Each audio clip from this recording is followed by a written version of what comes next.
NottsRockCast is an association with Regular Riot.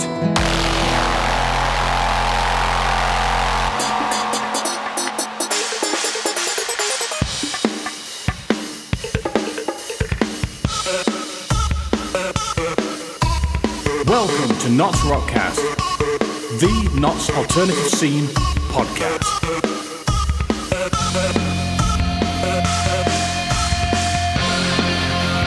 And here is your host, Jethro D, bringing you everything Notts and rock.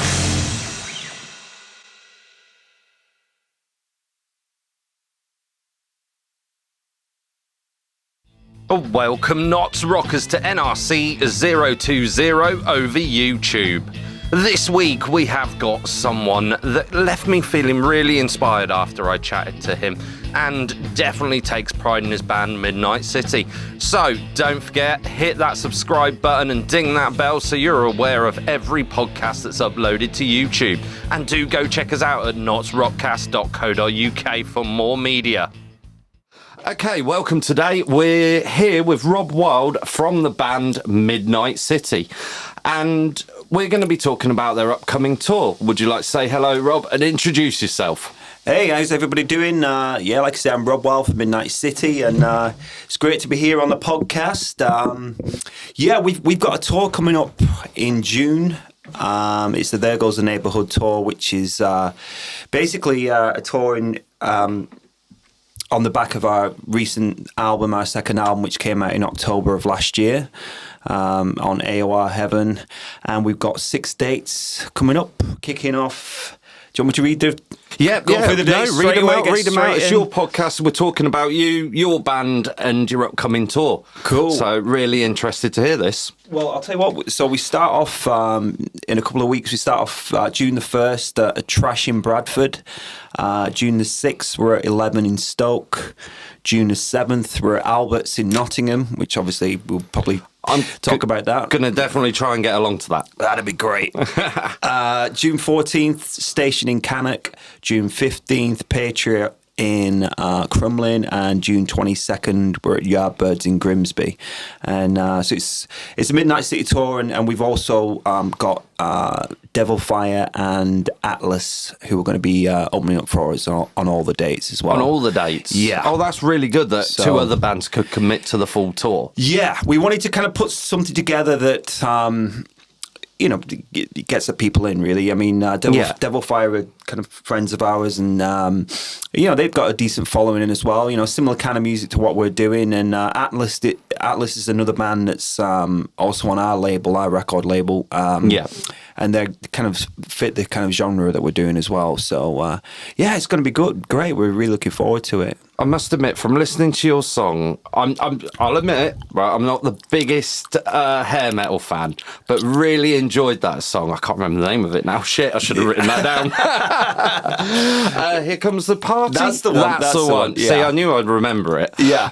But no, I really thoroughly enjoyed that, and it's refreshing sometimes to get out of your genre, go listen to a different genre, which I keep telling people they should just enjoy music for music, regardless of what it is. Yeah, absolutely. I mean, I listen to a lot of different stuff as well. I mean, my main thing is all the 80s hair metal stuff, which obviously is what Midnite City is all about. The music and the image is very much, that's what we're all about. But it doesn't mean that I don't listen to other music as well. Yeah. So I listen to me, there's either good music or there's bad music, and what genre it is really doesn't make any difference to me. A good song is a good song, a good band is a good band, regardless of what style of music. I think that's very well said. Yeah, I think so. I think most people actually do say that there is only 2 types of music, which is good and bad, like you said. Yeah. So, in regards to, you said you're on a record label. So which record label is that? It's a label called AOR Heaven,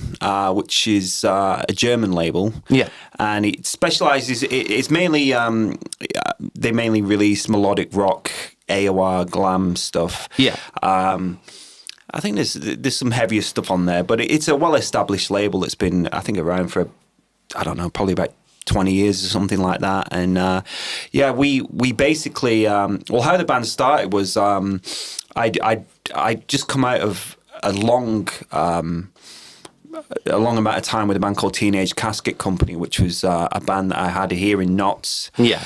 For the 13 years, I had that band together.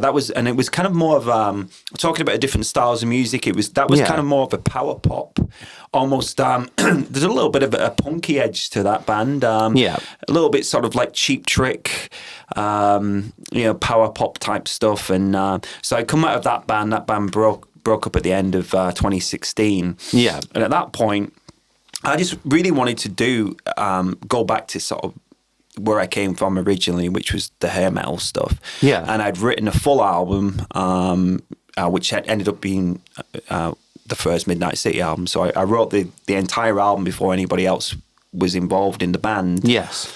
And then I approached our drummer, Pete Newdeck, who's also a really great producer, engineer, mixing guy.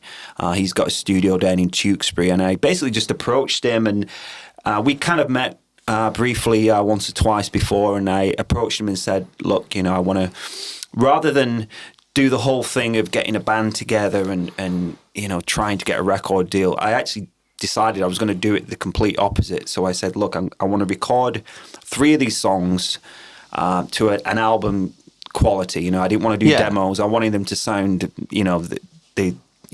as good as an album would sound. Yeah. And then basically shop that around to labels. So basically get the record deal and then put the band together. So that's basically what I did. So I sent we did 3 songs, sent them off to not that many labels, probably like 5 or 6 labels, and 3 labels got back to me and were interested in signing it. One of which was AOR Heaven.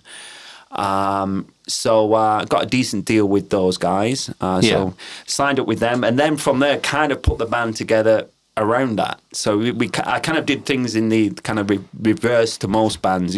Most bands get the band together and then work at it for 6 months, 12 months, whatever. But I did the opposite way around, and it kind of worked out. So we're on our second album with AOR Heaven now, and things are going great. And you said the first one's the self-titled album. Yeah. And the second one's called again? First one's self-titled. Second, that one came out in October of 2017. And then our latest album, There Goes Neighborhood, came out in October of 2018. Yeah. And both those albums are also released in Japan as well. So oh wow! And we're actually going to Japan in October to do two dates. So. Oh, that's amazing! Yeah. Where can you get hold of a copy of the album? That's the main thing, because I'm going to put it in the show notes. Right. So when people are listening to the podcast, they can go onto the website and get a copy. And buy it. Yeah. Well, there's a bunch of places. I mean, you can go to the AOR Heaven website, which is our record label Heaven. Yeah. Record label website, which is just aorheaven.com. You can also get it, Amazon, iTunes, all that kind of stuff. You can also get it in HMV. It's on sale in HMV. Oh, wow. If you go in they put us in the metal section, which isn't really us, but we're in the metal section in the M's. And also you can buy directly from us as well, so you just hit us up on mainly, we're on Instagram and Twitter. Or but turn mainly up to the gig Facebook. and get a CD. Exactly. I think that is the most important thing to do. That's the thing that we really want to try and get people actually buying the physical copy, because it's such a sort of like a dying art form of actually have a physical CD. The easy thing is to go to iTunes and download it, but the band is I think quite old school in that respect, in that we still think that having a physical product with liner notes and lyrics and the whole thing and is important. So we kind of urge people to actually buy a physical copy rather than download stuff. I very much agree with that. I'm an avid collector of CDs.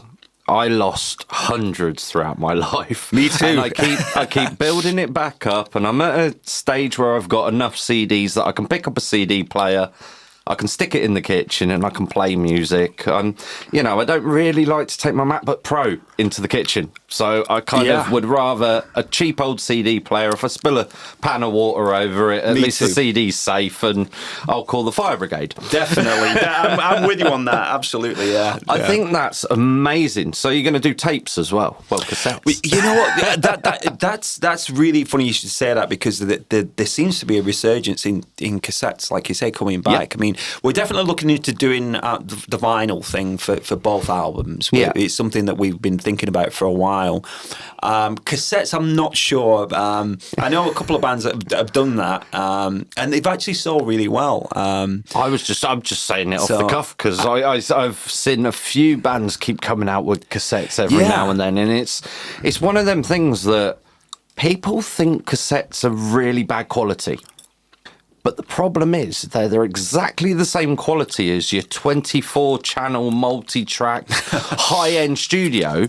The only problem really was the fact Walkmans were really bad quality converters. I remember because growing up, I mean, I bought all my albums on cassette. Yeah, way up, into being sort of. I think I actually bought my first CD. It's quite embarrassing, but I think I was about 17 or 18 before I actually bought a CD. I used to buy all my stuff on cassette when I was a kid, and then kind of went into. In sort of when I got into like sort of late teens, sort of went into sort of buying some vinyl, and I got really into vinyl then, just as it was all kind of dying out. Yeah, and I think I got my first CD, like I said, it was probably about like 18, I think. And I actually bought my first CD player. I used to love cassettes. I used to. Start off with a little kind of portable cassette player, then the ghetto blaster, and then your old fashioned like hi-fi and stuff. And I love cassettes. No, I think to be honest, if you have a look down there, I've got the 2-channel cassette recorder, which is brilliant because I can get that analog tape feel. Yeah. So yeah, definitely. Yeah. Right. Did I actually ask you the band members? No. Right. Let's get on to band members then. Okay. So first of all, like I said, we got Pete Newdeck on drums, who's also the producer, engineer, and mixing guy in the band. Oh, right, cool. So he for both albums, and he's kind of a resident kind of producer guy. Great guy, also great. He's got a great voice. Just a really, really awesome guy. That when I met him, there was a real sort of just a really good chemistry between us. That you don't always get. Yeah, and it's just kind of we met each other, and we just both sort of got each other, if that makes sense, So that completely makes sense. Yeah, so he's on drums. We've got a guy called Sean Charvet on keyboards, who's a guy who moved to Notts originally from Southport or around Southport. He moved to Notts last year. He's on keyboards. Yeah, really cool guy. Because one thing I wanted to do as well with this band was because obviously with the style of the music I wanted to get a bunch of guys that had quite a big image, Yeah. Which obviously you have to if you're doing this type of music. So I wanted to get actually some younger guys in. So Sean's like about over 10 years younger than I am, but he's on keyboards, and we got another young guy, a guy called Miles Meakin on guitar. Yeah, who. Absolutely incredible guitar player. Basically just found him on a YouTube video. I'd never met him before. He actually lives he lives in Notts as well. Yeah. And when I was putting these demos together to get the record deal, I actually played the guitar, the rhythm guitars, but I really needed like a guitar hero, shredder type guy. Yeah. And I just stumbled across this guy that was just basically just posting videos of himself playing at home, on his guitar. Yeah.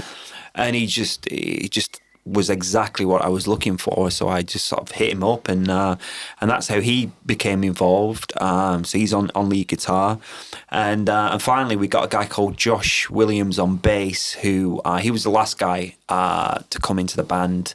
Actually, after the first album was done, because I played bass on the first album. Okay. But once the album was done, we knew that it was going to be a real band, and we were going to go out, and play live and tour and all the rest of it. So we needed obviously a bass player. So I think Pete actually recommended Josh. He was one of those guys that had just been kind of recommended by a few people that he was a good guy to work with. And again, like Pete, has a great voice as well, great for backing vocals. The whole band's it's great because there's so many. We're all very different, but we have such a good time, and we're all quite different. The age range is quite. Yeah. You don't always tell really, because I think sometimes you just look at a band and it looks like a band, but we're all different. There's a different age range in the band, but it just works, and we just have this real.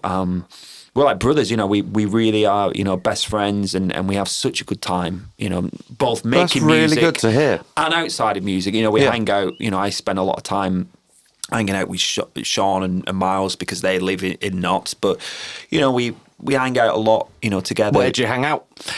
We all over the place. I mean, we had a rehearsal in Notts actually for our tour. Okay. And actually, another thing I want to mention a bit later on is before the tour kicks off, we've actually got a festival in Belgium, and and then a festival back in Wolverhampton next. I might as well just give you the dates. 25th of May is Wildfest in Belgium. Yeah. And then we literally fly home the next day, and then we do Dementia Aware Festival in Wolverhampton. Okay. So we're basically all in Notts. Sorry, I got a little bit off track there. That's fine. That's fine. As I say, we were talking about your upcoming tour anyway, so I'm going to rattle through some of the questions in a bit. Yeah. I'm kind of just ticking things off from the list of the usual questions. It's nice to break things up sometimes. Yeah. So we're everybody was in Notts for the rehearsal for the tour, and the Belgium date, and so we had. I went out for a nice Italian meal. I can't remember where we went, but apart from that, the usual places, Tap and Tumbler, Pit and Pendulum, all the usual places. Yeah. Spoons is always good for cheap beers. Yeah, no, definitely. Cheap beers and all the rest of it. But, cheap beers, cheap breakfast. That's exactly, what I love. Yeah. That's sort of the go-to place on tour is always Spoons. It's as soon as you check into whatever city, it's like let's find a nearest Spoons so we can get like a nice cheap meal. So. Yeah. Even though I'll say I went up to Edinburgh 2 weeks ago, and I went and had the Spoons breakfast, and they did the full Scottish breakfast, which came with haggis. Now, I'd been eating haggis all week. Do not have haggis from Spoons. I can guarantee you it's the worst haggis in the world. Oh, I've never tried it, and I never want to try it, mate, Cool. Yeah. Right, I'm still a bit in shock, a bit in awe of you saying that the way you came to form this band. I think that's quite an inspiring thing for artists wanting to make it big, artists wanting to get into bands. Because personally, I'm working on a project at the moment where trying to help put something together and find out where the roots of the project are, then think about band members, because it's quite an off-the-wall project, but it's hard to... I can say to people, oh, it's this, and this, but without them actually hearing something physically, it's a bit hard. I released one track with it, and I still didn't really get the right inspiration. So do you think doing it that way had a more beneficial approach to starting a band? I think so, yeah. Because I've before that, I've been doing this for like 25 years. I've been since starting as like a 17-year-old, kid in bands and playing in so many different bands and having little bits of success here and there. Joining Tiger Tails was obviously a big thing for me, and playing some huge festivals and.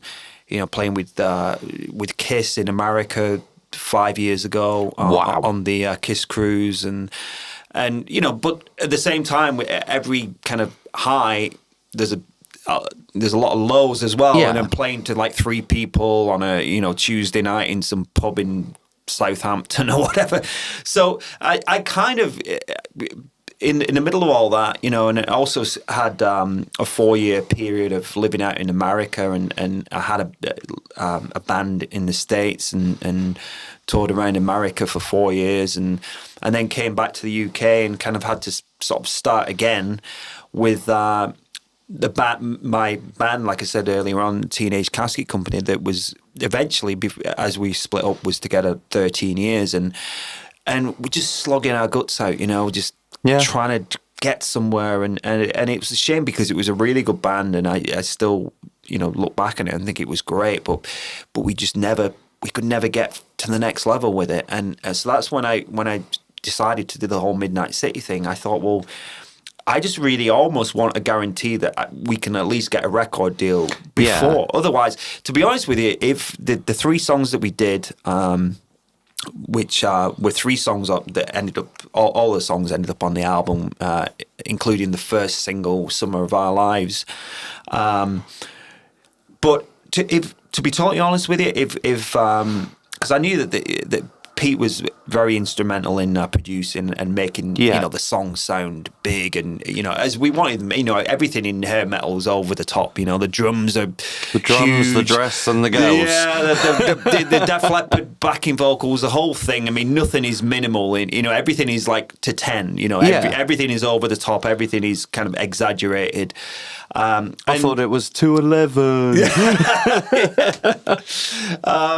But yeah, I mean, the songs sounded so good, and the end product was so good that I was like, surely one of these labels, because obviously we weren't sending this out to thrash labels. We were very aware of the niche and the market that we were aiming for. But honestly, if a label hadn't have picked it up, or if nobody had responded, maybe Midnite City actually, I probably would have decided, maybe done another couple more demos, and if nobody had picked up on it, then I probably would have shelved that idea and gone on to something else. Like pop punk. Yeah, well, yeah, and I was coming out of that, and it was kind of, I'd done that for so long, and it was refreshing to go back to what I always wanted and what I always did before that. Being true to yourself. Yeah. And just going back, and it was just, it feels so good to kind of just be myself, and I think for quite a few years I was kind of trying to, which I think if you want to be successful, when I started TCC in 2003, I mean, you just could not be a hair metal band, it couldn't happen. Nobody was. Nowadays, I mean, it'll never be big again, but there's huge festivals to play, and there is a scene, a decent scene for it. But back in 2003, there really wasn't, and it was kind of like, back then I was only like 25 or whatever, and I was just thinking, well, I've either got to kind of update my sound and my style, or just go nowhere, So that's basically what I did. I kind of reinvented myself and got my hair cut and tried to, there was still big elements of 80s rock in what we were doing, but it was kind of For the modern era? Yeah. It was kind of like, the first thing to do, get rid of the guitar solos, the 3-minute songs, get straight to the point, wear your guitar nice and low, and yeah, and it was, relatively successful, but that was all, all those albums. I did 5 albums with that band, but they were all, apart from one album, we did an album for an American label. But apart from that, it was all pretty much kind of self-released, our own record label thing. So I just wanted to, when I decided to do the Midnite City thing, I wanted a completely different approach. And I almost wanted, like I said earlier, I almost wanted a guarantee that we can get a deal first, and then we can build on it from there. So and that's exactly what happened, really. No, I think that's very awesome. Now, without going into too much specifics, and I didn't say Pacific this time, I did say specifics. Financially, how did that work? Well, we got an advance from the label. I meant when you were starting from the beginning, was it?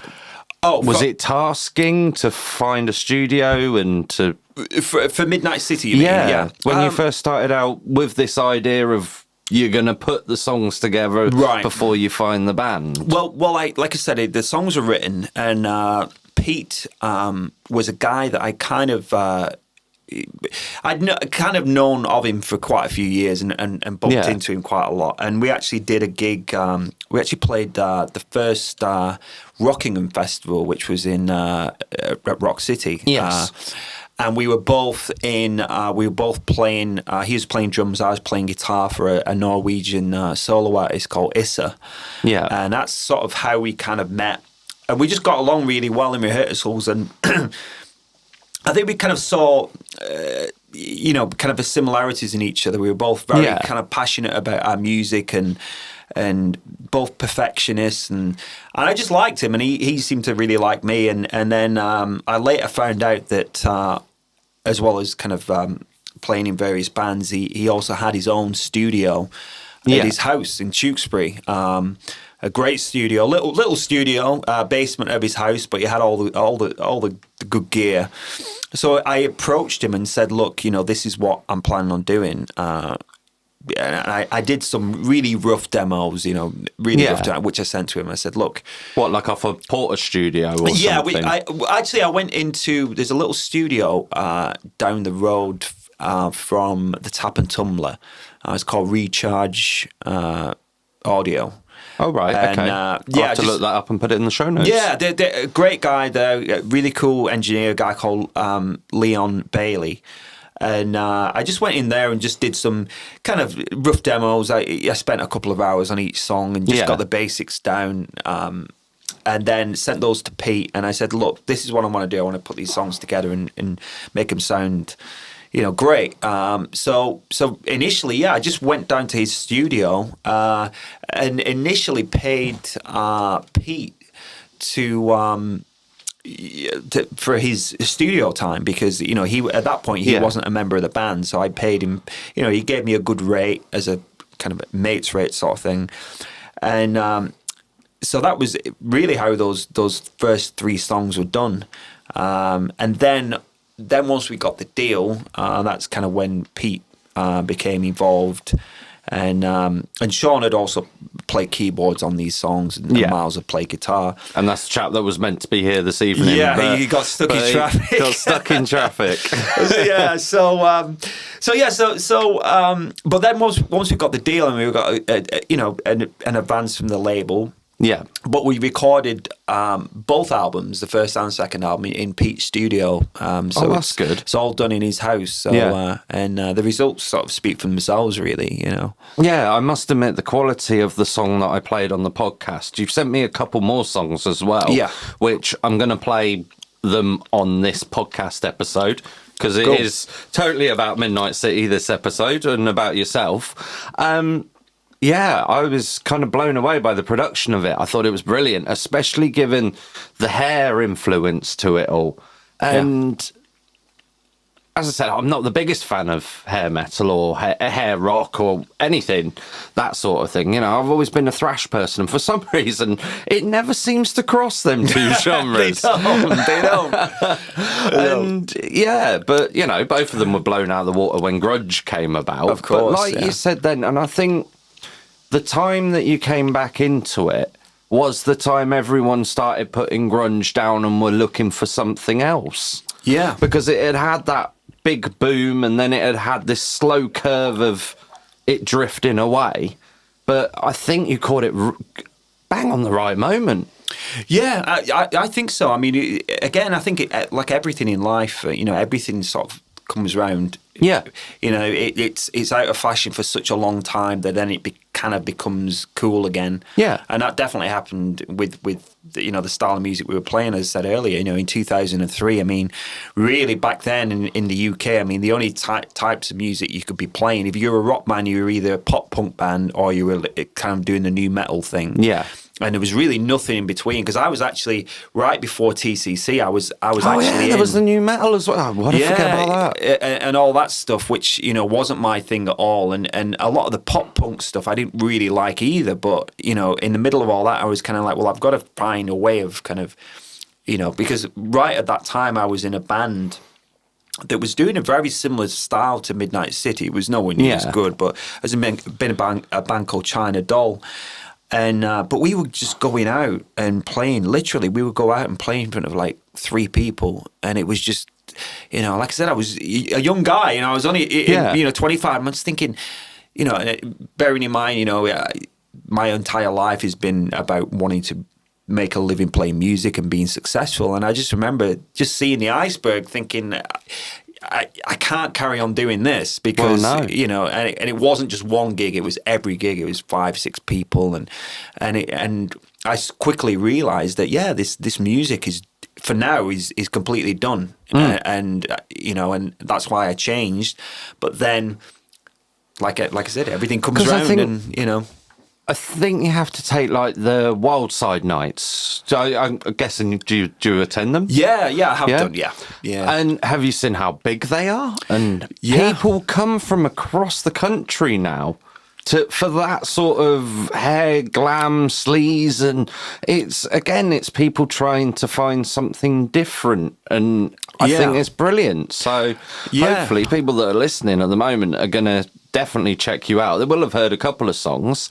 As I say, there will be links in the show notes to the band's pages, and to where to buy the albums as well, which is the main thing, but also the dates and all that. So the Nottingham one again was... Nottingham one is June the 7th, which is a Friday. Okay. And that's at Albert's, which is... a lot of people kind of, because it's a relatively new venue. It's basically what used to be Spanky Van Dyke's. Yeah, I have been there. I think it's awesome. And on the gig guide, it's like they've got so many gigs going at the moment because they're all sparkly new. Yeah, it seems to be. Well, we were looking for, you know, the problem is nowadays, kind of a lot of the good venues, like one of the venues I used to love playing back in the TCC days and was Junction 7, which I love that venue, and it was a great sort of mid-sized venue. It was kind of unfortunately I wasn't here in Nottingham at that time. I don't know, but I've heard Simon Mitchell talk about it a lot, a friend of mine. So it was a great venue, and it was kind of sort of a decent sized venue, great sort of touring venue, and that sadly is no longer there. And a few venues have kind of come and gone. So we were kind of actually, when we were putting the dates together for the tour, and obviously when you put in dates together for a tour, they've all got to sort of link up. So we were kind of struggling, and then someone recommended this place, so. So got in touch with them, and it looks like it's going to be a really good night. I think you can get tickets online. Also, you can buy tickets at the venue. Okay. But I think it's not far off being sold out, so I'm told. Well, I'll definitely check out the show notes right now. Yeah. So and get yourself a ticket before you miss it. Yeah, exactly. If you want to come down, I think the general advice is get your tickets now. So. Yeah. Okay, I just want to take a step back for a second on something you said, because there's only one question in this first section that I haven't got. And when you were talking about struggling and knowing what you wanted to do, and you knew that you wanted to be a musician, is this your full-time job now, or do you have another profession that you take on, or a job? No, I do. This is my full-time thing. Oh, wow. So I finally got to a point. It hasn't always been. I mean, for many years I had, god-awful day jobs, you name it. And there were usually always jobs that you could leave easily to go off on tour, and the amount of jobs I've been fired from is just unbelievable, because there's only so many times your grandma can die, and you know what I mean. That one. You use all your holidays, and then you're like, okay, now I've got to think of something. How am I going to do this tour? And I broke my leg about 20 times as well. That old classic. Finally, the last, I would say, 2 years, I've managed to make a living purely doing music. So I do, obviously, do Midnight City. I have me and Sean from the band, we have a side sort of tribute thing that we do, which brings in a bit of money. What's that called? I can put that in the show notes. It's actually, you'll love this. It's actually a Poison tribute band. Oh, right, cool. So Sean is also he also does a Motley Crue tribute band. Oh, right. Called Motley Crude. I've seen that coming up, and I think I've going to come up in the gig guide soon. Yeah, he's actually they're actually playing Albert's, but Sean won't be there because we'll all be in Belgium playing with Midnite City, so he's got a stand-in for that. So yeah, he does Motley Crue, but we also have Poison, which is spelled with a Z. Oh, right, cool. Poison instead of the S.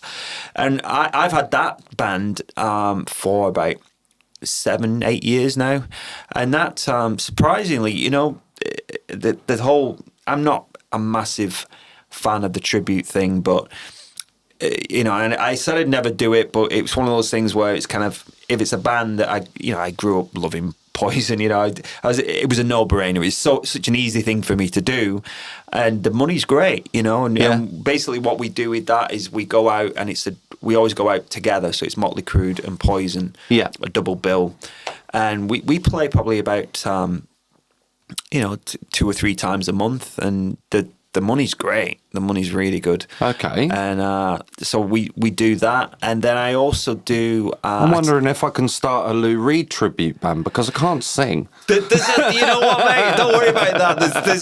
There's some of the thing that I don't get is, whether you like those bands or not, but, Motley Crue and Poison sold, millions and millions of albums back in the day. So there is a market for that. But... some of the venues that we play, and you see the bands that are playing, some of the tribute bands are just, how can they, you just think, how can there be a tribute to that band? They never did anything, they're really small little bands, and there seems to be a tribute for literally everything, there's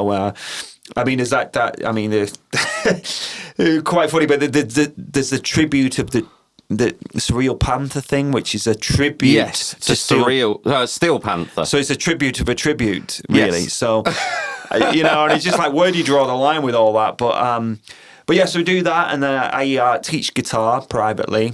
Oh, right. And I also do session stuff, and I write songs. I've started getting into writing songs for other people and stuff like that. So all that sort of together basically earns my living. I am absolutely in awe right now.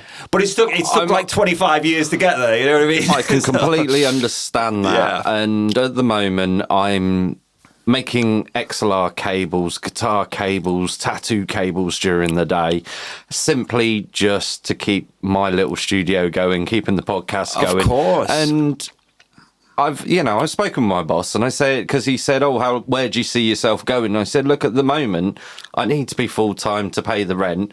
If I need to, would it be possible to go part-time? And he went, so long as I can keep someone within the industry that's got the knowledge you've got, definitely part-time's better than nothing. So that's great. At the end of the day, setting myself up to try and get as far as I possibly can with recording, mixing, and...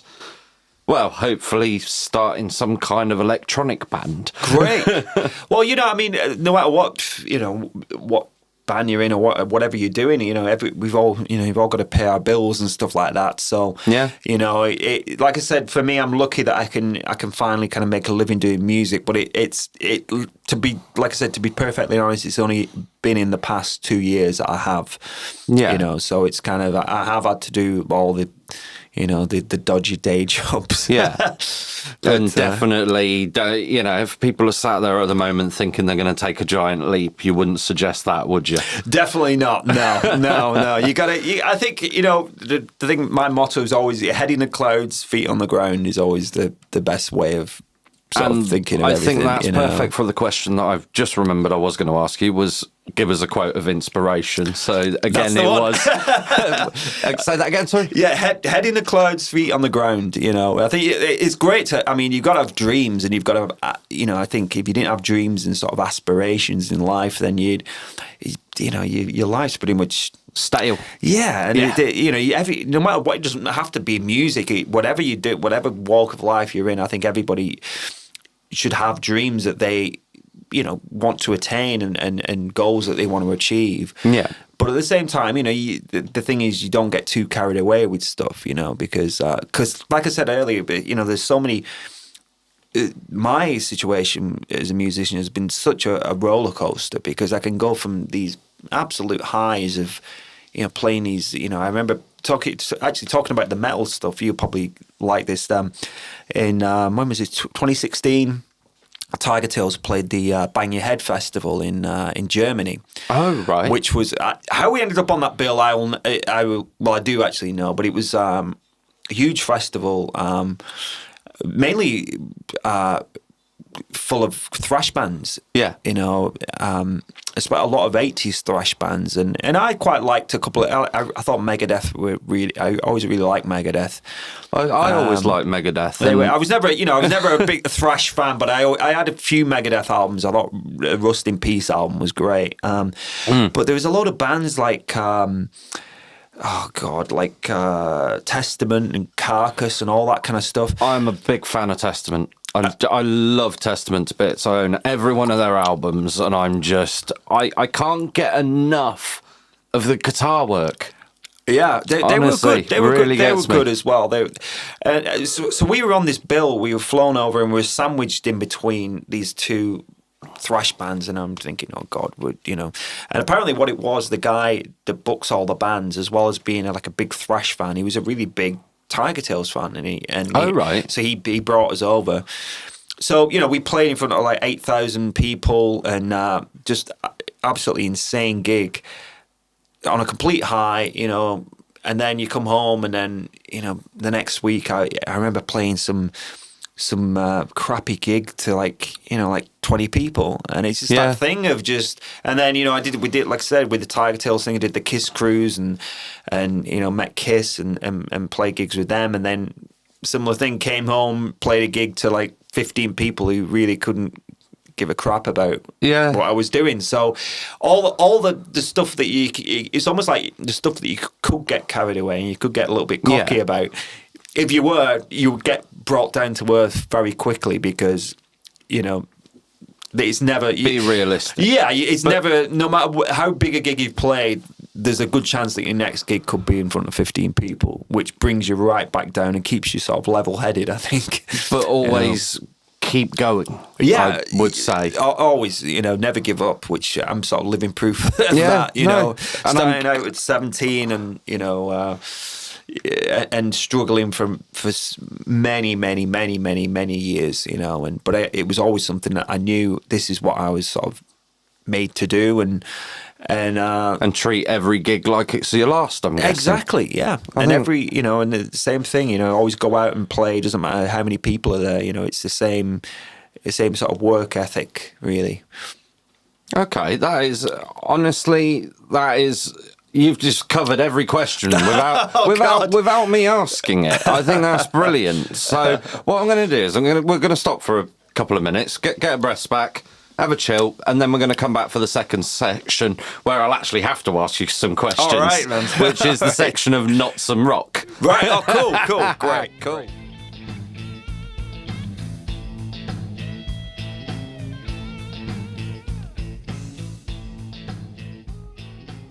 Right, welcome back. We're in the second part of the chat, which is the Knots and Rock section. I have Rob Wild from the band Midnite City, and it's Midnite as in mid N-I-T-E.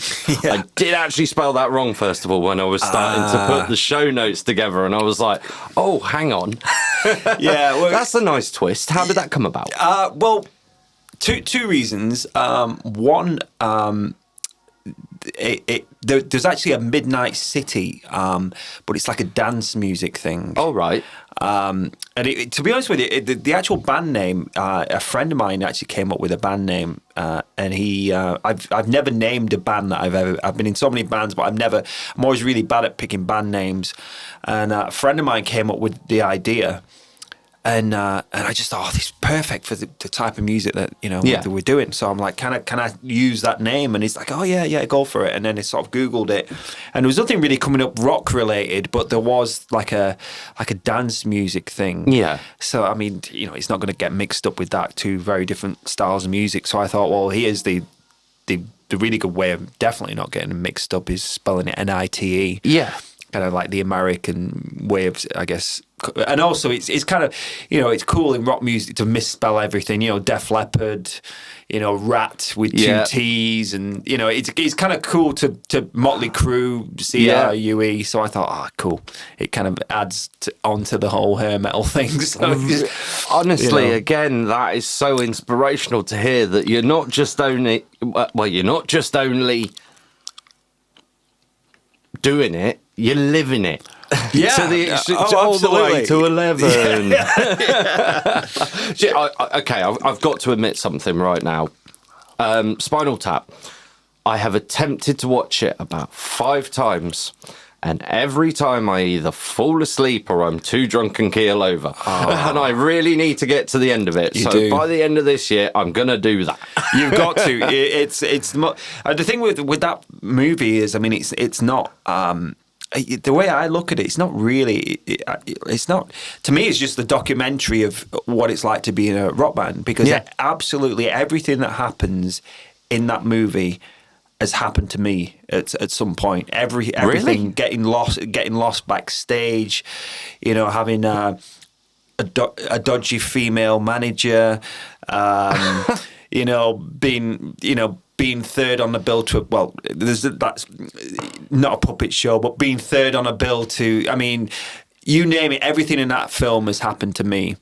At least once. So it's and I think that if I remember rightly, I think the film was actually the guy who directed it. I can't remember his name, but he went on tour with the band Saxon in the USA, and he basically spent a month just observing what happened and writing down the scenarios, and that is basically what became the movie. But it's like all the best comedies, really. If you think about it, all the best comedy shows are all the ones that are kind of true to life. I was just about to say, it's only funny if it's true. Yeah, and because you can relate to, that happened to me, or and that's why that movie's so, because it is like, our tour that we're going to kick off. I mean, I guarantee there'll be. We did a tour last year, opening for a band called Vega last summer, and and the first day of the tour. Sean, our keyboard player, and Josh, our bass player. Bearing in mind, it's the first gig of the tour. We just arrived into Manchester. Yeah, we're playing at a venue called the Ruby Lounge, and they both got stuck in a lift. And we're actually stuck in a lift for quite some time. God. With all the gear. It was like a kind of like a freight elevator with all the gear put in, with our roadies had gone in and shut the door, and everyone was like, where are those guys? And we didn't realise they were stuck in a lift for like a half hour. Oh, wow. And we'd literally, we hadn't even played a note, and Spinal Tap's already happening, and so it's just such a great. You got to watch it. Yes, yeah. I'm gonna make sure I get the whole way through. I think I'm probably about 60% the way through of remembering it, but I need to watch it at least a couple of times, because there's some brilliant parts in it. Check out the show notes. I'll put a YouTube video to one of the parts, probably the 11 part, where he's talking about his amp. Right, as this is Not Some Rock, we talked a little bit about rock. We'll go back into it a little more in a second. But what do you love and enjoy about living in Notts?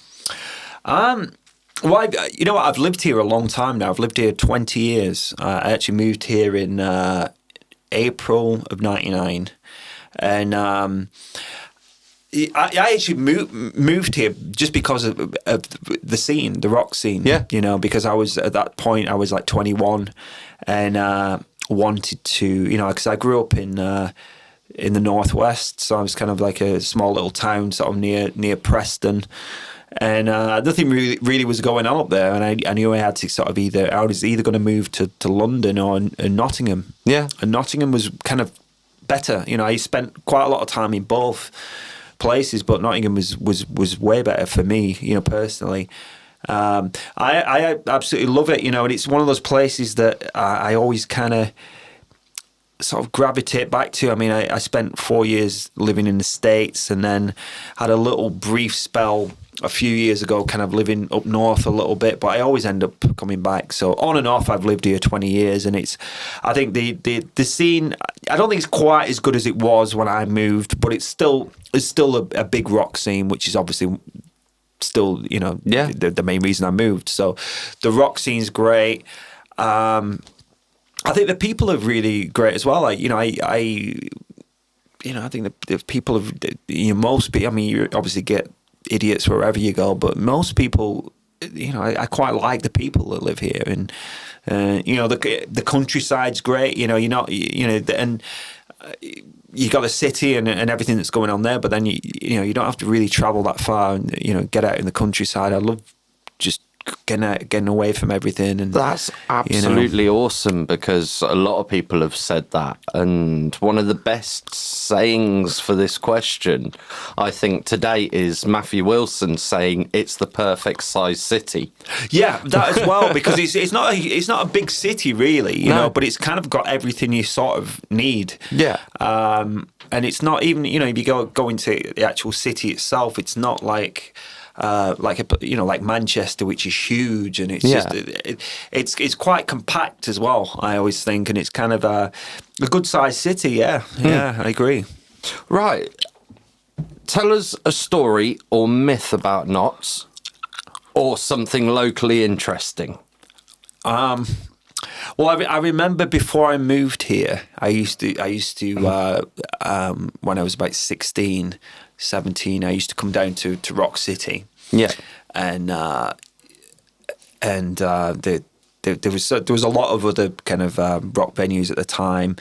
Obviously, the Tap and Tumbler's still there and still great, but there was a bunch of other places as well. And I used to come down for weekends, and I remember somebody telling me, and I think this is, I don't know whether this is like an urban myth, I don't know, but they said it was 4 girls to every guy, I think. that was the yeah, that's okay, that's just been proved, because Tara Rawson, who was on my last full interview, she said exactly the same thing. Yeah, so I'm like, I'm like 17-year-old guy. I was like, this is amazing, it's like, I'm definitely moving here. So whether that's true or not, I'm pretty sure that it's not. That's true, 2 people that have said it now. Yeah, but it was definitely something that there was definitely, that's definitely what was, out there. But whether there's any truth in it, I don't really know. But fair enough.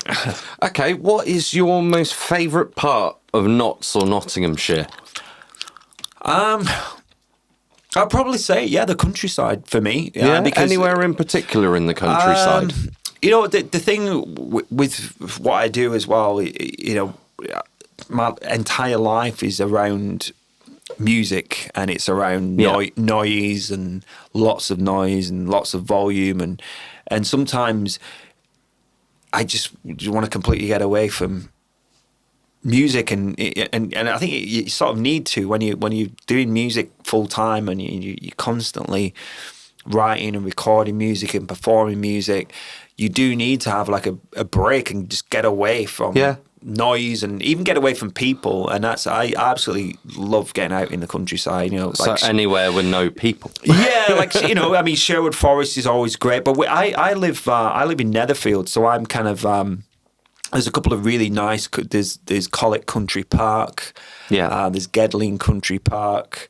Spent a lot of time. I was actually in Collick Country Park just at the weekend, just on my own. My girlfriend was at work. It was a beautiful day, and I'm like, I'm just going to go, and I spent like hours just, got my music on, just, getting, just chilling out. So you've defeated the object of what you were saying. I've got my music on, and I've gone to be somewhere where there's no noise. Yeah, I suppose. Well, that's you are music through and through. That's what it is. Yeah, I'm honestly like a man after my own heart. I think I might have turned the music off at some point, but I think because kind of I mean, it's absolutely beautiful around there, and there's a lot of other places. I mean, like I say, you don't really have to drive that far to get right into the middle of the countryside, and especially the weather like it's been the last couple of days. I mean, it's been a great day here today. There's nothing better for me than just to kind of just get away. And there's a lot of around the countryside, around sort of like Mapley area. There's a lot of really nice kind of pubs. Yeah. So you go for a walk, have a beer in the beer gardens. A lot of those old school pubs. With the kind of low ceilings and the beams and all that. I'm really into all that. So. Oh, awesome. Okay. What is your most treasured musical object? And it doesn't have to be an instrument. Yeah, it probably wouldn't be an instrument really, because I'm not really a big sort of gear guy really. I sort of write songs, and and to me, sort of guitar is just something that I write songs on. I'm not that precious. It's funny because our guitar players, he's like a real guitar player. He loves proper gearhead. He loves his gear. You know what I mean? And he loves talking about his gear. And he's really he's a proper gearhead, where it's just kind of it goes a little bit over my It's like, give me a guitar and a Marshall, plug me in. I'm sort of good to go. But I think probably my most prized object will probably be the picture that I have with Kiss on when Tiger Tails did the Kiss cruise. Oh, awesome! So it was October 2014. We went out to Miami and played a gig in Miami before we left. And basically, this cruise ship basically goes all around the Caribbean. Yeah, it was Kiss, Cheap Trick, Tiger Tails. It's about 5 or 6 other bands on there, and we played about 3 gigs, and then obviously got to meet Kiss and had a chat with them. And me being a huge Kiss fanatic, it was a huge moment to meet Paul and Gene and the other 2 guys. And so there's this great picture of us, just the band, Tiger Tails and Kiss together, which I've got on my wall at home. So that's probably, it's one of those things, one of those kind of like moments in your life where it's kind of, everybody dreams of meeting their ultimate idols, and that was, they were mine. So that, and then the sign sort of Kiss, Paul Stanley and Gene Simmons signed a poster for me, and I'm a bit of like I said, I'm not really a gear geek, but I'm a bit of a fanboy geek for anything Kiss related, So. This is why I ask this question the way I do. And when I was thinking about questions to do on these chats, I actually asked my wife, and it was my wife that came up with this question. And because she said, "What's your most treasured musical object?" And I went, "Oh, well, most of them are going to come out with instruments." She said, "But tell them it doesn't have to be an instrument." Yeah, I mean, I've got loads of guitars, and I've got at least 6 or 7 guitars, but they're just kind of, for me, they're just kind of, they're not really... They're tools. Yeah, they're tools for me. They're kind of what I use to write songs. They're not really... I don't think any of them are really precious to me, but having something that I can look at, when I'm like an old man, I can look and think, well, remember that day, what I mean? And those sort of memories are the kind of things that, nobody... You can always replace a guitar, really, but you can't replace like a moment in time, really. No, that's really cool. Really like that. Alt rock, metal, or other? What got you into the genre? Ooh. And that's all I ask on that one. Right. Well, it all started really when I was really young, to be honest with you. I mean, I'd always loved, from being a real little kid, showing my age a little bit here, but I when I was a really little kid, like 4 or 5 years old, I saw Adamant on TV, and I just thought he was just incredible. I was just like, whoa, who is this guy? And I'd loved his music, but his image and everything, I was just like, whoa, the guy's incredible. I think I re-saw it on Top of the Pops too. And I always used to watch it with my dad, and I looked at this guy with I think he had black marks across his eyes. That's right. That time when he was doing the "Don't you ever, don't you?" Yeah, that's and the I was one. like, "Oh my god, what is that about?" And he goes, "That's Adam and the ants." Yeah, exactly. And that he made a massive impression on me. I was probably about like 4, I think, when I saw him. So would And- you class him as your most influential band or artist? Oh no. right, I'll ask that question in a bit then. Yeah, he was the guy that sort of, I think That just spurred it on. Yeah, and I was kind of like, I really liked what he, I really liked him. And then when I was got a little bit older, my sister, who's 4 years older than me, she was really into Duran Duran. Oh, right, yep. And so through her, I really liked Duran Duran for a while. And then in 86, sort of everything changed for me when I heard The Final Countdown by Europe. Oh. Which was, as a little 9-year-old kid, Yeah. I remember hearing it on the radio and just thinking, bearing in mind, I've been listening to sort of Adam Ant and Duran Duran. So to me, Europe sounded like Slayer. You know what I mean? It was so heavy and so different. And then I saw the video of all these guys that just looked like girls, and I was like, whoa, these guys, I want to look like them, and I want to do that kind of music. Yeah. And so it was.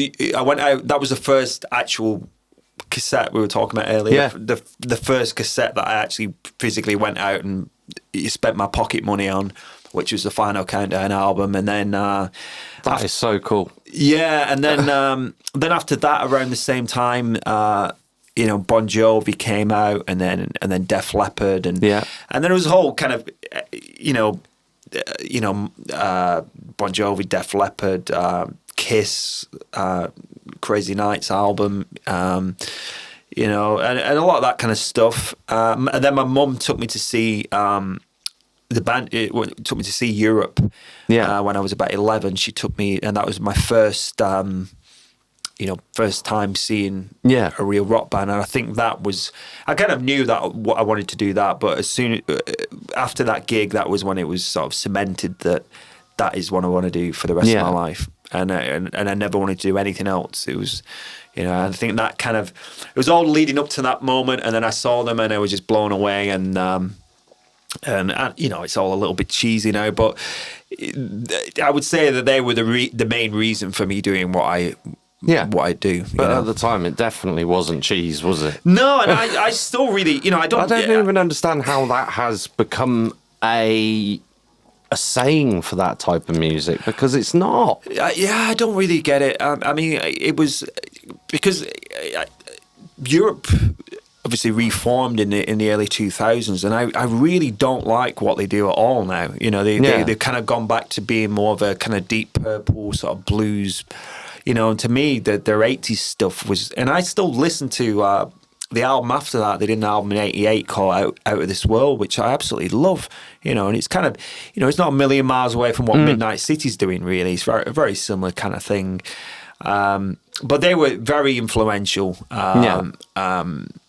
in kind of who I became and what I wanted to do. It was really Europe and Bon Jovi, and it was those two bands that really got me started.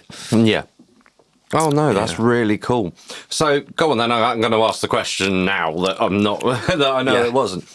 Name your most influential band or artist. Without a doubt, Kiss is the because they were kind of after sort of like I said Bon Jovi in Europe and Def Leppard. I think the next band that I heard, hard rock band was Kiss in '87 with the Crazy Nights album. Yeah. And I, at that point, didn't know anything about the history of Kiss and the 70s and the makeup and the whole thing. I just thought they were a band that kind of sounded like Bon Jovi, which that album did. Yeah. But then I remember a neighbour of mine who was a massive Kiss fan was like, oh, no, you don't want to be listening to... You need to listen to Destroyer and Alive 2 and, Dressed to Kill, and he's loaned me like a ton of Kiss vinyl. Yeah. And then like a million kids. You open up Alive 2 and you just see that stage, and it was just like, oh my God, this. So then I started backtracking and buying all the 70s stuff. Yeah. But I was always, I'd like the 80s stuff as well, and but they were, to me, was just, I mean, Paul Stanley's like my kind of idol, and I just love everything about Kiss. I kind of just became an absolute Kiss fanatic. Collect everything, and obviously they're on the farewell tour now. I'm going to see them in Birmingham and Manchester. Cool. So it's good. It's going to be sad that they're not going to be around anymore. But I think for me, the one thing with Kiss is I think they were so influential in everything that really followed it. Because even they obviously influenced a lot of the 80s bands like Motley Crue and Poison and all that kind of stuff.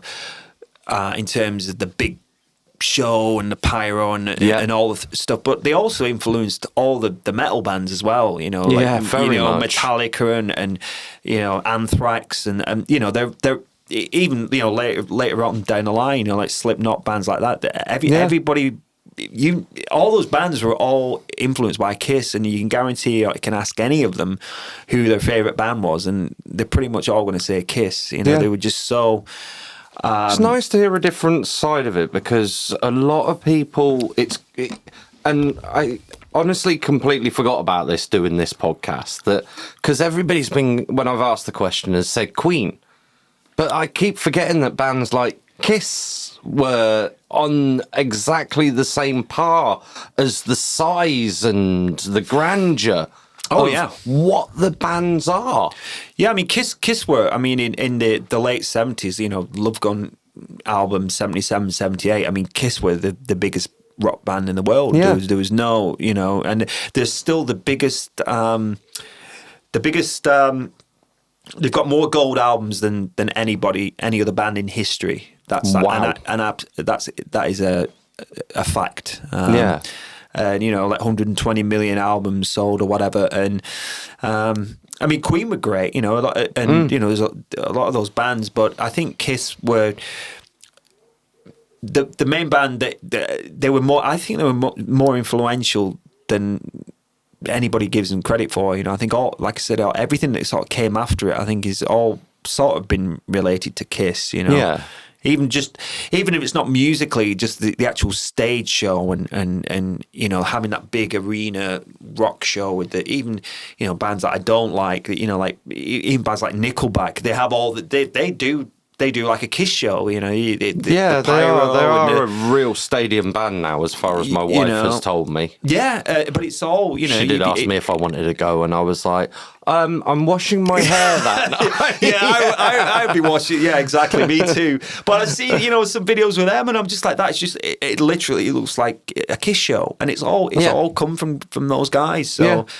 And it's going to be sad because once they're gone, I mean, that's not only sort of the end of Kiss and the music, but I think it's sort of the end of that era of that type of show, really. I don't really know who's going to carry it on, Motley Crue obviously packed up as well, and there's not really anybody really to take that. So let's try and promote Midnight City a lot more and get you a big stadium gig. That's what because we'd be perfect for something like that. Our music's made for playing on big stages and running around and doing the whole thing, which we do every time we play, regardless of whether we're playing a little place or not. We're always going to give it 110%. Yeah, and like we were talking during the break, I honestly, I'm in awe of what you've done with your life. Right now, I'm absolutely in awe because you had your mindset, you worked out how to do it. You say you did it backwards, but I think in this modern era, people should just start making music. Get even a dictaphone and just make the raw music, because it's not about the gear. It's not about the fact that you've got all the guitars, you've got all the pedals. It's about having good music. Yeah. And that's what record labels are looking for. It's all, that's exactly it. It's all about writing good songs, and it doesn't really matter, production obviously always helps. So having something that sounds sonically great. Yeah. It's brilliant, but a crappy song will always be a crappy song, no matter what production's behind it. A good song is a good song. A bad song, no matter how you want to gloss it up, but if it's not a good song, it's never going to be a good song, no matter what you put on top of it. Remind me, I'll play you a really bad song after this. Okay, right. I haven't written this on my notes, and I didn't send it to you in the notes, but I asked this question last time, and I just thought I'd ask it without any prior knowing of it. A guy gets off the train or off the bus or off the coach. He goes into his hotel. Well, not he or she or someone goes into their hotel. They drop off their bags. They go out to the pub because they haven't been to Nottingham before. And they meet you at the bar and they turn around and say, where is the one place in Nottingham I should go next? Where would you choose? That's a good question. I think it's got to be, just off the top of my head, it's got to be the Trip to Jerusalem pub. Yeah? Yeah. Cool. Just because of just how, it's supposed to be the oldest inn in the UK, isn't it? Supposed to be. That's what they say. I'm not gonna get into the politics of this one. I'm sure it's not, but I think it's dated back to 1189, I think. Yeah. And I just think it's a great. When I used to live in the States, when I came back home on a visit, I had a couple of friends that came back with me from the States, and being Americans, they had to go and see Sherwood Forest and the Major Oak and all that kind of stuff. But the one thing they loved more than anything was that pub, because obviously they don't have anything like that in the States. Anything that dates back to. That dates back that far. And I just think it's great. It's kind of like a bit of a landmark, really. I think, I could be really obvious and say, oh, you need to go to this rock pub or that rock pub or rock cities, obviously. But I would probably go with that. I think it's like just that. That's honestly very open about it, and I love that question. I just have to remember to write it down so I say it the same way every time. I think the fact that it's sort of built into into Nottingham Castle as well is quite cool. You go upstairs, and I still go. I mean, I've been here for 20 years, but on a sunny day, summer's day, you can often find me down there, having a few beers. So that's brilliant. Yeah, chances are you'll bump into me if you're around. Yeah.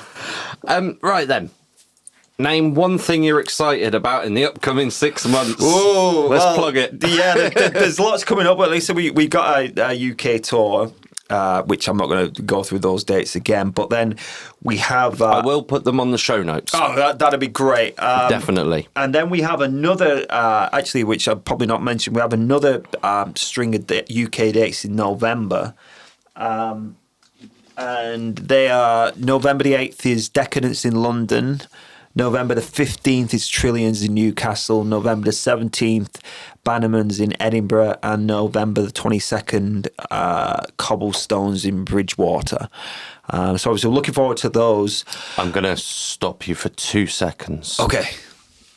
Bannerman's in Edinburgh. Have you ever been there? Yes. Yeah. You have. I've played there a few times. Cool. Yeah. Just awesome because, as I said, I went up to Edinburgh, and on Bob's request and on the not Bob's request, Bob's suggestion at the tap, he said check out Bannerman's, and I forgot about it, but the people in the pub we were at, the Royal Oak, turned around and suggested Bannerman's, so we went to Bannerman's for a couple of drinks. People were talking about this famous guy was playing on the evening. Turns out I look on my phone the other day, and I'd taken a drunken photo with someone that I thought had a cool bass. Turns out it's Marco Mendoza. Great. So I'm like, oh my God, I wish I could have remembered that. And I probably acted like an absolute idiot. Oh, we've all done it, mate. We've all done it. I've done it many times. And you wake up the next morning, it's like, oh God, what did I say to that guy? But that was an awesome pub, though. Yeah, it's I actually played there a few years ago with Tiger Tails, and we upstairs. The accommodation is great because the whole upstairs of the venue. There's about like 6 or 7 big rooms that the bands can stay in, but it's really, really, really haunted. Oh, wow. And some really odd. You ask any band that stayed there, and some really odd things were happening the night we stayed there. I was in a kind of a room on my own. There's all kinds of things moving around, and it's a bit creepy, but it kind of adds a sort of charm to it. But yeah, we're there in November, and then the big thing really that we're most, getting back to your question, that we're most looking forward to is we've got 2 dates in Japan. Yes, which is, again, going back to, dreaming of doing things when you were younger, and that's really from being kind of 18, 19, that's kind of been a place I've always dreamed. I mean, what rock band doesn't dream of going to play in Japan, so we're playing in October 18th we're in Tokyo, and October the 19th we're in Osaka. So I think we're out there for about 6 days. So apparently we're traveling to Osaka from Tokyo on the bullet train. Oh, wow. And it's just all this kind of stuff, is kind of like the stuff you dream of. So I would say, I mean, we're looking forward to all the gigs, obviously, but those two obviously stand out a little bit more than the rest. I must admit, being a Deep Purple fan, I've always thought Japan would be an awesome place to play. Yeah. Honestly, the amount they did out there, and the countless bands, now I come to think about it, the Japanese lap it up, don't they? They really do. I mean, we got some a couple of fans of ours, absolute fanatical fans that actually came to England for our There Goes Enabled album launch. They travelled all the way from Japan just to come and see us. We played. Our album launch was at the Crown Plaza Hotel in Nottingham. Oh, that is just across amazing! From the tap, and they actually flew all the way over just to come and see us. And they're actually coming over for the June tour. They're flying over to literally come to every day on the June tour. So. And apparently, everybody's like that over there. Everybody's, super sort of fanatical about their bands and music. And obviously we must be having, we must have somewhat of a decent fan base for, the promoter to be flying us over. And so that's going to be great. We're gearing up for that. And, but also, like I say, the tour in June, we're looking forward to all those dates, and it's our first time, headlining as well, so it's going to be our show. So we're doing a 14-song set list. We're playing for about an hour and 20 minutes every night, and it's kind of our thing. So, so it's going to be great doing that as well. Well, like I said to you, I can't shout out all the gigs that aren't in Nottingham, but the one that's in Nottingham will get a shout out on the gig guide anyway, because I made sure I was definitely that I was on it. Brilliant, yeah. Because all people have to do is add the user account, invite us to the gig, and then I'll shout it out. So, like any of your bands or any of the band members' bands or anything that are playing in Nottingham, just invite the account. Yeah, great. And then I go through my iPhone and I just go and I call them out. And like I said to you before we even started this chat, I said the worst thing I've ever done is do that gig guide, because the amount of metal bands and their names. Oh, yeah, they're not easy to pronounce, are they? They got those. There's all those sort of like death metal bands that have the logos that you just can't read anything. And it's just like you get the most messed up logo and stick it on. I'm like, what does that even say? I don't even know. Right, I'm going to come to the last question then. In your opinion, what makes the Notts alternative scene great?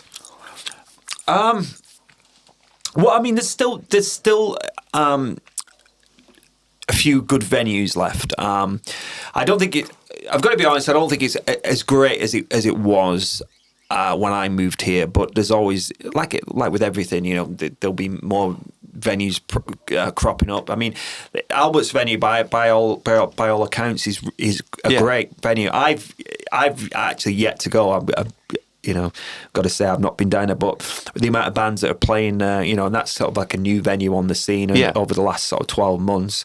The Tap and Tumbler's always. I mean, the Tap and Tumbler's like the rainbow of the UK, really. You know, Oh, right. The Tap and Tumbler's always great. Rock City's great for, the big gigs and stuff. And I think, no matter what, I think in Nottingham, there's, all the years I've lived here, that to me, it's always still, no matter where we go around the UK, it's still the rock and roll capital of the UK. Cool. I like to hear that. I've always thought that. And, venues come and go and people come and go, but there's a couple of those venues that will always, Tap and Tumbler will be the Tap and Tumbler until, the end of time, you know what I mean? And it will always be the rock pub, and it will always be the place that everybody goes to. And I think no matter where you go, I mean, like I said, I spent a lot of time in London, but I still think that people just, if I think about rock music and the rock scene, it's always Nottingham, really. I think, cool. Which is the whole reason. Like I said, 20 years ago, I packed up, all my belongings and moved down here. It was for no other reason. It wasn't for like a girl or a job. It was just, I remember moving down here with none of that. I was just kind of had about enough money for about a month to survive. And kind of make it work, but the whole reason of moving here was because of the scene. And wow, I think you've heard it right here. Nottingham is the city of dreams. Yeah, well, it can be. It could be nightmare, depending on what it, and it will come. Yeah, but I think it's still. No matter what, and it's quite funny to see young kids as well. I go out sometimes on a Saturday night, and there's young kids, 15, 16 years old, or you're clearly too young to be out drinking, and it's great, they're kind of, it's almost like time stands still, and it's kind of like, it doesn't seem that long ago since I was that 16-year-old kid, and it's, and it just continues, and I think that's what's great about it. Yeah, no, I honestly, this has been so inspiring to hear your story about this place. And for you to say at the end of it, you didn't come here for a woman, you didn't come here for a job, you didn't come here for this, that, and the other. You came here for the scene is just amazing to hear. It really is. Yeah, I mean, that was it. I mean, it was just kind of... Came here kind of on a whim, really. We just, like I said, just a bit of money, and then I just kind of thought, well, I'm going to have to make it work, and I'm going to have to kind of find somewhere to live, and sort of worry about everything later, which is kind of what you do, especially when you're young. You get a little bit fearless. But I just figured that if I was to kind of make anything of my life, this would be the place to kind of make it happen, and it's kind of really cool in a roundabout way. That is basically what has happened.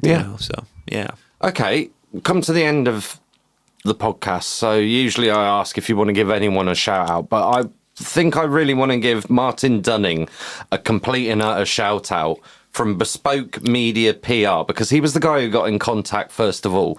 What is your relationship with him regards to the band then? He basically got in touch with us only recently, because he heard about our tour, and basically was wondering if we would be interested in working with him on the PR side of things. Because obviously, for any tour, doesn't matter who the band is, you've really got to. It's not enough just to book a tour and then just hope people are going to show up. You've got to promote the hell out of it. You've got to do things like this. Your great podcast here, and we've got some radio interviews lined up. Interviews. You've got to. Get into, post stuff on the venue's website. You've got to physically send posters out. Yeah. You've got to do so much to. Because nowadays, I'm sure you're aware, people are quite lazy in coming to gigs sometimes, and they're kind of, and they're kind of like, I don't think it's, I've got to be honest, I don't think it's really laziness nowadays. I think it's time and money. A bit of that, a bit of both. For me to say that, because personally, if I want to get out to something, I'll get to it unless I'm ill. Me too. But we're hardcore, aren't we? Well, So we gotta, you've got to promote. Otherwise, no matter how good your band is, if people don't know about the fact that you're playing, then they're not going to come out. So he got involved with us and said, look, I can help you with the promo side of things. And he's been great. He's been really good. And we've been, because we work with a lot of different promotion companies, not just in Midnite City, but other bands, and some of them have been all right. Some of them have just been terrible. They work with us and they've literally not done anything. And it's great that Martin actually, we can all see what he's been doing. He's really been working this tour for us. As we have. We're working on this like 24/7 to make it a success because, like we've been saying throughout this podcast, nothing ever comes easy. No, and if you want anything to be successful, you've got to make it successful. Yeah, and so having Martin on board has been great. And he's been, but we more than likely be working with him again later on in the year. Yeah, on the promoting the November dates, and he actually emailed me today, and he's got some interesting stuff as well, sort of maybe later on in the year that we might be working on together. So he's a good guy, and I would recommend him, to other bands that want to kind of promote their tour, or even just maybe promote a couple of gigs or whatever. That's really good. He's well worth checking out. Yeah. So that's Martin Dunning at BespokeMediaPR.com. Yeah. The link I'm going to put in the show notes. So if you're a band and you're struggling to get people to turn up to your gigs, this is one of the best ways of doing is find someone who knows how to promote the shit out of your tour or your gig. It's, absolutely, you can't, as much as we try and do everything ourselves, I think one of the best things is being able to go to the right people. Yeah, absolutely. You got to, you get help from wherever you can, really, and really, he'd actually come to me from, I can't remember who recommended him, but he'd been recommended from somebody else. So that's really good to know. Then, if someone's been recommended, then you kind of there must be something good about them, otherwise he wouldn't have been recommended. So yes, so definitely check him out. Yeah, he's well worth working with. Yeah. Cool. Is there anyone else you want to give a shout out to before we give this a final close? Let's have a think. Not really.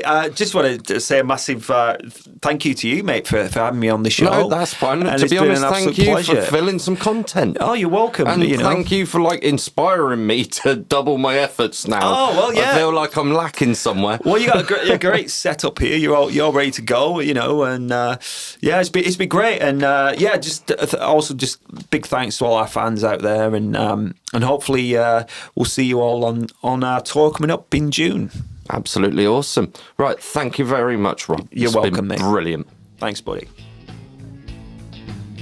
Thank you very much, Knots Rockers, for listening to NottsRockCast over YouTube. If you would like to check us out on your favourite podcast player, please search NottsRockCast. And don't forget, if you're on social media platforms, give us a like, give us a share. You'll find us at NottsRockCast.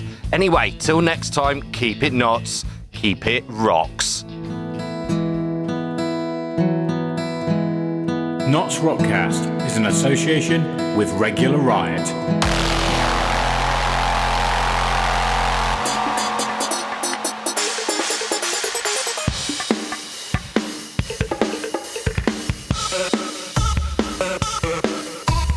Welcome to NottsRockCast, the Notts Alternative Scene podcast.